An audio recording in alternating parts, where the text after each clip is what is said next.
ਤੁਸੀਂ ਐਵੇਂ ਹਾਰਾ ਥੋੜਾ ਤੁਸੀਂ ਕਰੋ ਮੈਨੂੰ ਆਦਰਾ ਹਾਲ ਕੰਮ ਚੱਲਦਾ ਮੇਰੇ ਤੇ ਟੈਨਸ਼ਨ ਨਾ ਲਓ ਹਾਂ ਇਹਨਾਂ ਦਾ ਕੰਮ ਸ਼ੁਰੂ ਹੋ ਜਾਂਦੇ ਨੇ ਲੈ ਤੇ ਮਾਸ਼ਾਅੱਲਾ ਬਾਬਲੇ ਕਬੀ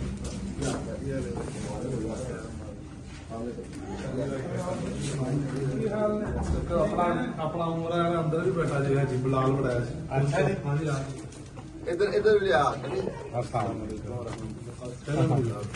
ऐसा मैं ऐसा किया ठीक और आदिवासी हो तो ये से ठीक है